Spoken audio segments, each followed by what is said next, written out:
Vamos a dar comienzo a la última charla de esta sesión, que también servirá a modo de cierre del Congreso y estará a cargo de Jaime Sepúlveda, probablemente ya conocido por todos los presentes aquí.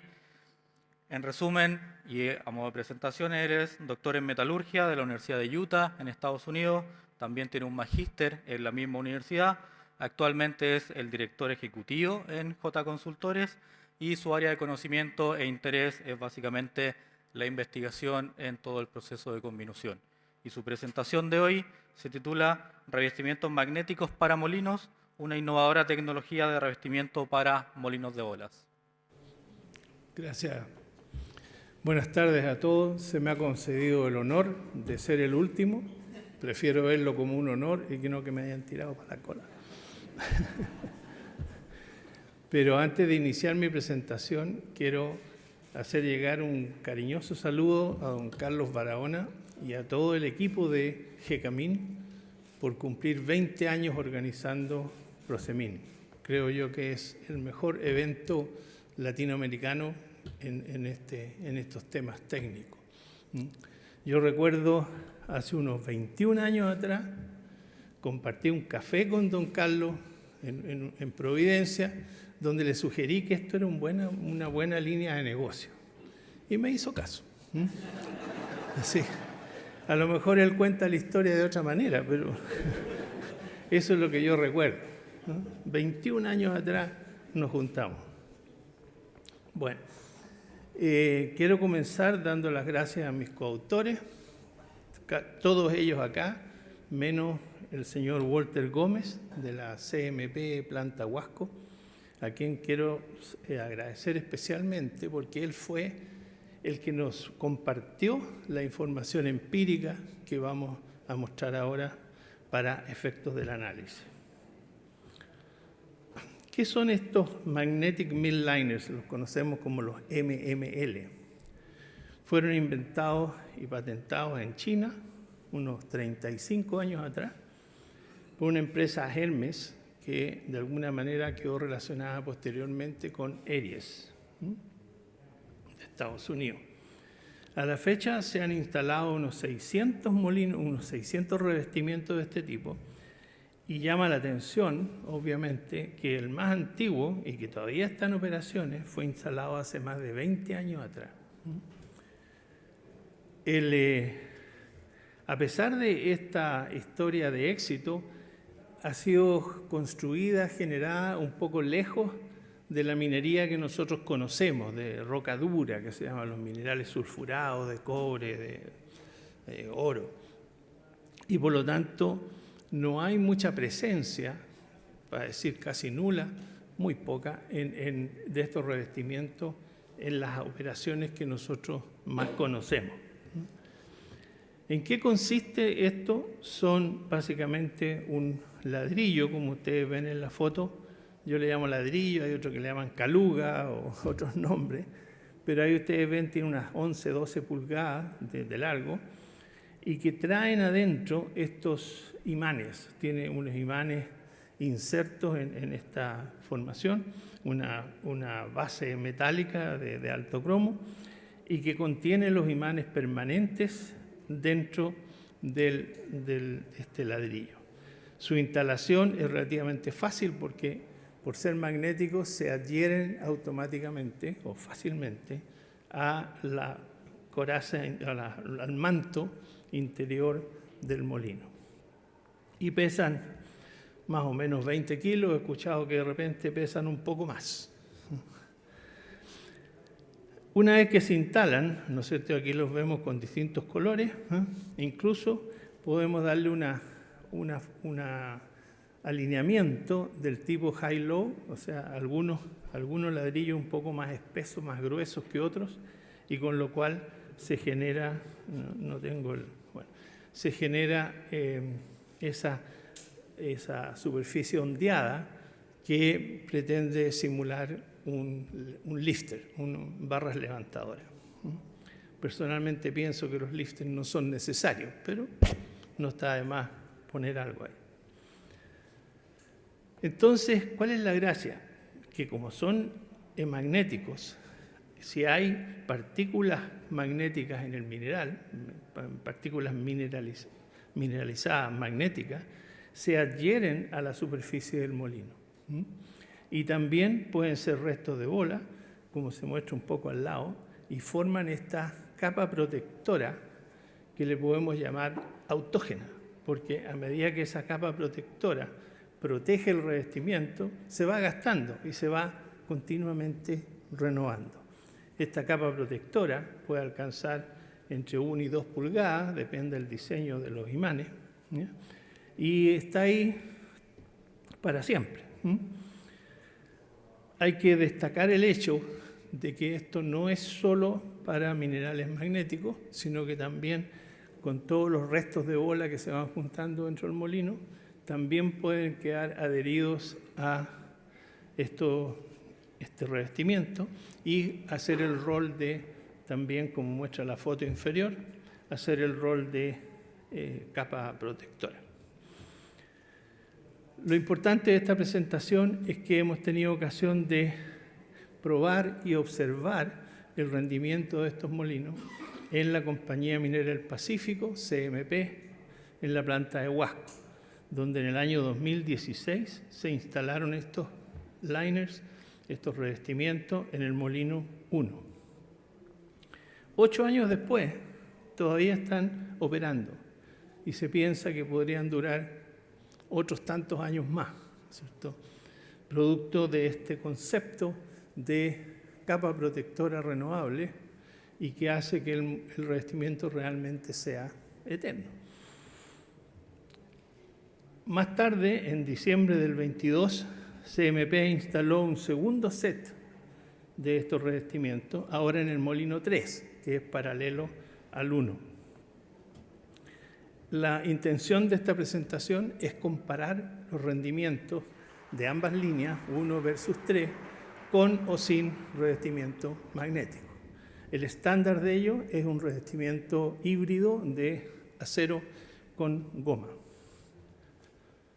Bueno, aquí están los antecedentes que nos compartieron, todo el detalle de capacidad de la línea, tamaño de alimentación, potencia, agua al molino, agua a los cajones, etcétera. Toda la información que es relevante para el proceso.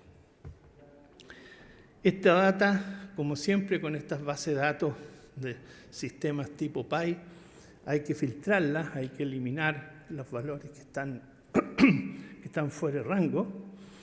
Y para eso hemos venido usando ya repetidamente una metodología que se llama data binning o de promedios segmentados,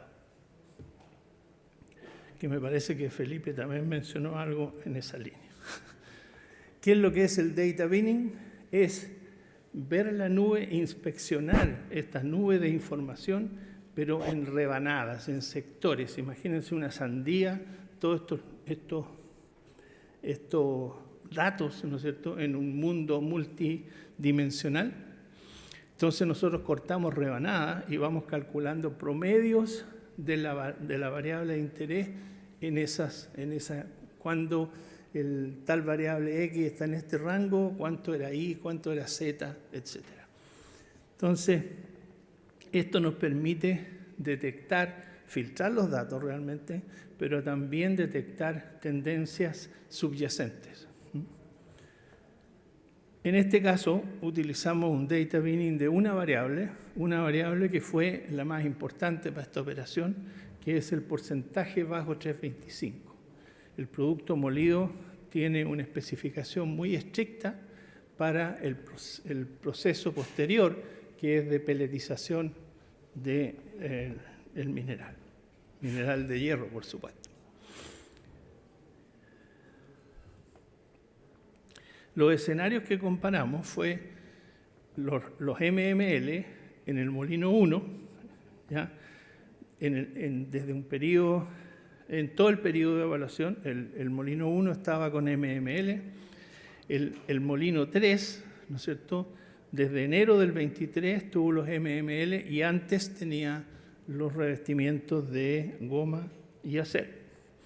Y el molino 2 quedó fuera del análisis porque en el periodo que escogimos El molino 2 fue muy, ¿cómo se dice?, muy inestable en su operación y por lo tanto no tenía continuidad en los resultados. Así que es el 1 versus el 3.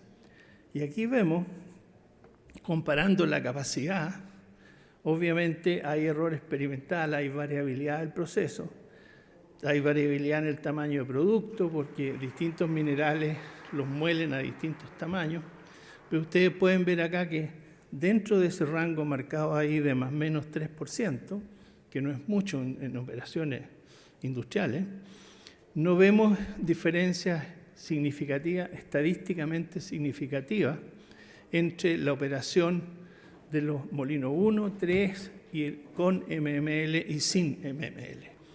Sin embargo, por mirar un poco bajo el agua, podemos ver que el molino 3, cuando tuvo los revestimientos de acero o goma, ¿no es cierto?, la capacidad fue ligeramente menor. No sé si hiciéramos test estadístico, a lo mejor no logramos demostrar que es significativo.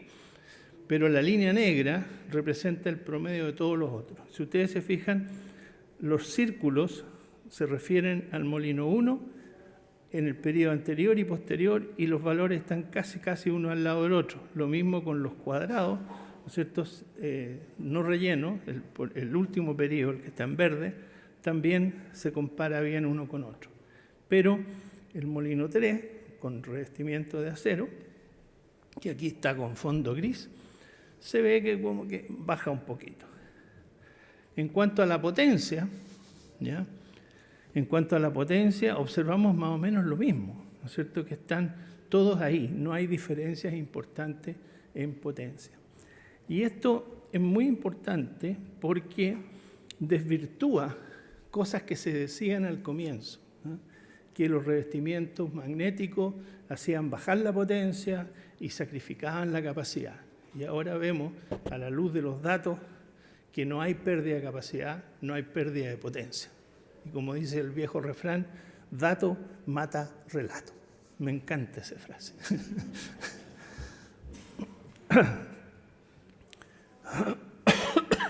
Y si queremos buscar diferencias, nuevamente el revestimiento clásico, digamos, generaría un poco menos de potencia. Y en términos de energía específica, claro, si genera un poco más de potencia y más o menos el mismo tonelaje, bueno, resulta que el revestimiento de acero, ¿ya?, tendría una menor eficiencia en realidad, porque los puntos de consumo específico de energía que estamos mostrando se segregan un poco hacia arriba, ¿no es cierto? El revestimiento magnético sería más eficiente en cuanto a lograr las mismas tareas de molienda, pero con menor consumo de energía. Así entonces, podemos decir que dentro de la variabilidad normal de un proceso no habría diferencias estadísticamente significativas en los rendimientos de uno y otro tipo de revestimiento. Además, ¿no es cierto?, los MML tendrían otros atributos que pasan a ser muy relevantes de impacto financiero, como por ejemplo el hecho de que no tenemos que cambiarlo, ¿eh?, muy seguido, ni tampoco requiere de inspecciones periódicas. No hay pernos que reapretar, no hay paradas por esos conceptos y por lo tanto se ve muy atractivo. Vamos a continuar monitoreando, obviamente la historia no ha terminado y a lo mejor el próximo año, les voy a decir, en vez de 8 años son 9 años. Y ahí está el molino. Así que para concluir, solamente más agradecimiento. Les quiero presentar a los ejecutivos principales de Polymin, don Carlos Padre, don Carlos Hijo aquí presente. Y obviamente dentro del molino teníamos que ensuciarnos un poco para que nos creyeran. Pero sobre todo el agradecimiento va a CMP por compartir la información y también a ustedes por estar aquí un viernes a esta hora. Ahora, la organización me prometió que para celebrar mi presentación hay un cóctel afuera. Gracias.